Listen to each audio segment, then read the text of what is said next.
જય માતાજી, જય શ્રી કૃષ્ણ। કેમ છો બધા યુટ્યુબ ફેમિલી મિત્રો? મજામાં ને? મજામાં જશો તો હું મારી ચેનલ લઈને આવી છું સોરઠની અન્નપૂર્ણા કિચન, જેમાં તમારું હાર્દિક સ્વાગત છે। તો આજે હું તમને એવી રેસીપી બતાવવાની છું, તલ સાંકળી। આપણા શિયાળામાં સ્પેશિયલ ઘરમાં બનતી જ હોય છે, પણ આજે હું કંઈક સિક્રેટ એક વસ્તુથી કંઈક અલગ રીતે તમને તલ સાંકળી બતાવવાની છું। તો ચાલો સૌપ્રથમ આપણે તલ સાંકળીની રેસીપી જોઈ લઈએ। હાલો, આપણે તલ સાંકળી બનાવવા માટે જોઈ લો, આપણે તલ લીધા છે 200 ગ્રામ। એને આપણે થોડા શેકી લીધા છે। જોઈ લો, આ રીતે આરામોરા જેવા એને શેકી લેવાના છે। તો આપણે અત્યારે 200 ગ્રામ તલ લીધા છે વ્હાઈટ કલરના। ત્યાર પછી આપણે 200 ગ્રામ ગોળ લીધો છે, તે તમે કોઈ પણ ગોળનો ઉપયોગ કરી શકો છો। જોઈ લો, આપણે અલગથી ચીકીનો ગોળ આવે છે તેનો પણ ઉપયોગ કરી શકો છો। અત્યારે આપણે આ દેશી ગોળ લીધો છે, 200 ગ્રામ આપણે ગોળ લીધો છે। ત્યાર પછી 1 ચમચી જેટલી આપણે ખાંડ લીધી છે, આપણે તલ સાંકળીમાં એડ કરવા માટે। ત્યાર પછી 1 ચમચી જેટલું આપણે તેલ લીધું છે, તે પણ આપણે તલ સાંકળીમાં એડ કરવા માટે। આ રીતે જોઈ લો। તો જોઈ લો, આપણે તલ સાંકળી બનાવવા માટે 4 વસ્તુનો ઉપયોગ કરીએ છીએ। જો આપણે આ તલ લીધા છે તેને આ રીતે આપણે શેકી લીધા છે। ત્યાર પછી આપણે 1 ચમચી જેટલું તેલ લીધું છે, ત્યાર પછી આપણે ગોળ લીધો છે અને ત્યાર પછી આપણે ખાંડ લીધી છે। તો ચાલો આજે આપણે એકદમ સરસથી તલ સાંકળી બનાવવાની છે, એકદમ સરસથી કરકરી અને ક્રન્ચી બનાવવાની છે। જોઈ લો, આપણે તલ સાંકળી બનાવવા માટે સૌપ્રથમ આપણે કડાઈ એડ કરી દીધી છે ગેસ ઉપર, તેને હવે આપણે ગરમ થવા દઈએ। જોઈ લો, આ રીતે આપણી કડાઈ ગરમ થાય છે ને આપણે એમાં જે ચમચી તેલ લીધું છે ને તે ઉમેરીએ છીએ। આપણે આજ સરસથી એકદમ સરસથી આપણે તલ સાંકળી બનાવવાની છે। ત્યાર પછી આપણે ગોળ ઉમેરવાનો છે તેમાં, આ રીતે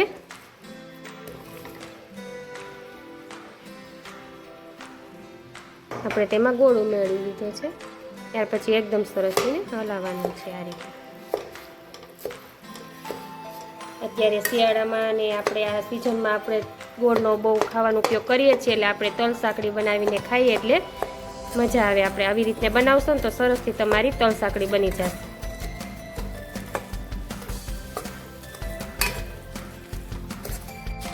જોઈએ, આપણે એકદમ સરસથી ગોળ અને તેલ બે મિક્સ કરી દીધું છે આ રીતે।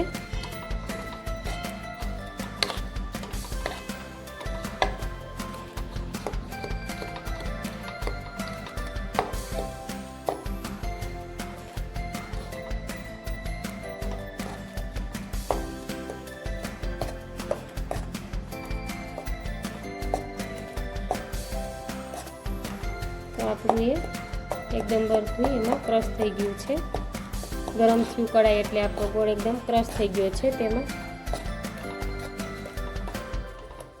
આપણે પાઈ લઈએ છીએ।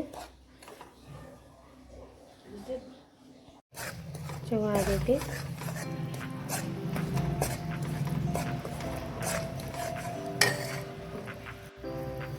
ત્યાર પછી જે આપણે 1 ચમચી ખાંડ લીધી છે ને તેને ઉમેરવાની છે। આ એક આપણી સિક્રેટ વસ્તુ છે, જેનાથી સરસથી આપણી તલ સાંકળી બની જશે, એકદમ કરકરી બનશે। એટલી ખાંડ તમે થોડા પ્રમાણમાં ઉમેરો ને ગોળ સાથે તો સરસથી આપણી તલ સાંકળી બને।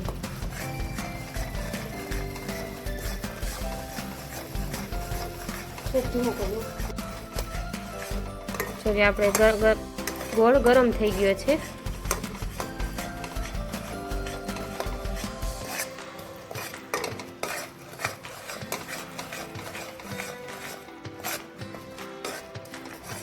અત્યારે આપણી પાઈ લેવાઈ રહી છે।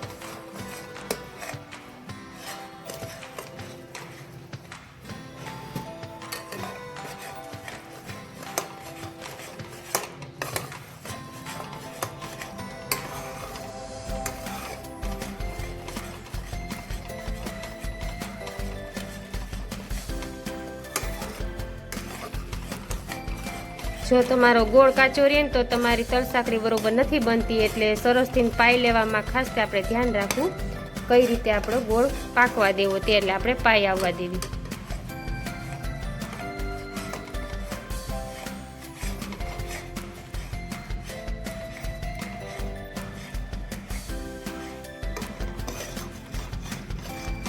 જો આપણો ગોળ ગરમ થાય છે, આપણે ધીમા તાપે કરવું પડે છે। જો આપણે ફાસ્ટ ગેસે કરીએ તો એકદમ ગોળ આપણો ઝડપથી બરવાની સ્મેલ આવવા માંડે, એટલે આપણે છે ને ધીમા તાપે આને પાઈ લેવાની છે।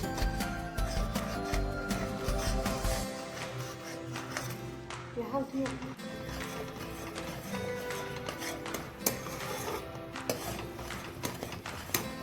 હવે આપણે એકદમ તપી ગયો છે ગોળ ને એકદમ સરસથી હવે ગરમ થઈ ગયો છે.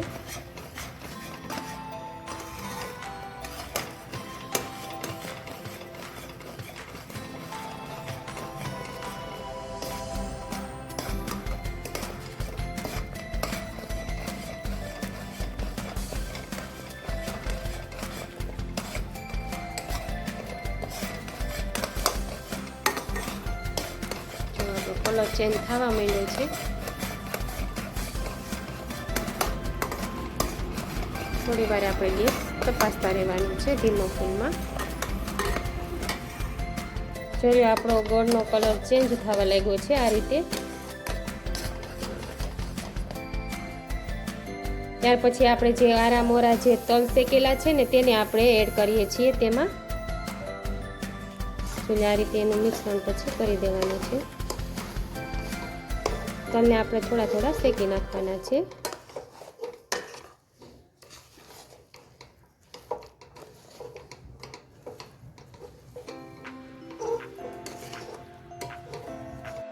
એકદમ બધું મિક્સ કરી દેવાનું છે.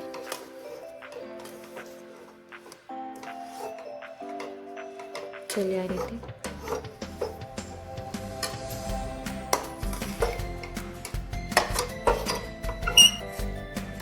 સરસથી આપણે બધું મિક્સ થઈ ગયું છે. ત્યાર પછી આપણે એક પ્લાસ્ટિક રાખ્યું છે તેની ઉપર આપણે જોયું આ રીતે આપણે તલ સાંકળીને એડ કરી છે. જોયું આ રીતે પછી એને કરી દેવાનું છે. આપણે પ્લાસ્ટિક પાથરો એટલે શું આપણે એમાં ચોટે નહીં તે રીતે એકદમ સરસથી પ્લાસ્ટિક હોય આપણે એને નીચે પાથરી દીધું છે આપણે. ત્યાર પછી એમાં એકદમ સરસથી આપણે તલ સાંકળી ઢાળી દીધી છે. અને પછી આપણે કોઈ વાટકો હોય કોઈ એવું સ્લીમ વસ્તુ હોય એનાથી તમે આ રીતે કરી શકો છો. ચોલ્યો પછી આપણે વેણા વડે એકદમ સરસથી નાછી કરી નાખવાની છે આપણી તલ સાંકળીને. હવે આપણી તલ સાંકળી હમણાં તૈયાર થઈ જશે આ રીતે.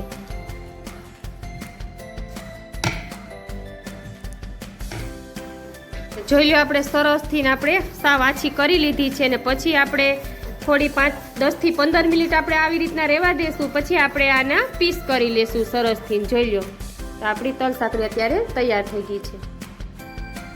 હાલો જો આપણી ગોળની તલ સાંકળી સરસથી બની ગઈ છે. આપણે વિન્ટરની વસ્તુ એટલે કે આપણે શિયાળામાં આ વસ્તુ ખાઈએ છીએ તો અમે બનાવીને એ રીતે તમે બનાવજો. એકદમ સરસથી કરકરી બનશે. આપણે જોવો પાપડ જેવી સરસથી પટલી બની ગઈ છે આ રીતે.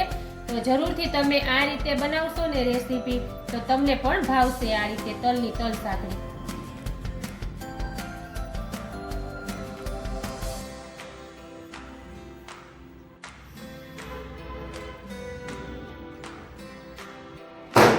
જોઈ લીધી ને આપણે તલ સાંકળીની રેસીપી કઈ રીતે બનાવી છે તે. એકદમ સરસથી ક્રન્ચી અને એકદમ સરસથી કરકરી બને છે ને સાવ આછી પાપડ જેવી. તો જરૂરથી જેમ અમે પાઈ લીધી છે ને અમે એક સિક્રેટ વસ્તુ ઉમેરી છે ને તે રીતે તમે બનાવશો ને તો તમારી પણ આવી સરસથી તલ સાંકળી બનશે. કેમ કે અત્યારે આ આપણે વિન્ટર એટલે કે શિયાળામાં તો આપણે ઘરે ઘરે બનતી જ હોય છે ગોળની વસ્તુ એટલે આપણે સરસથી બધાય ખાવાની પણ હેલ્ધી છે. તો જરૂરથી તમે અમે બનાવીને એ રીતે બનાવજો તલ સાંકળીની રેસીપી. ચાલો હવે આપણે કાલે નવા વિડીયોમાં મળશું કંઈક નવી રેસીપી સાથે. જય માતાજી, જય શ્રી કૃષ્ણ.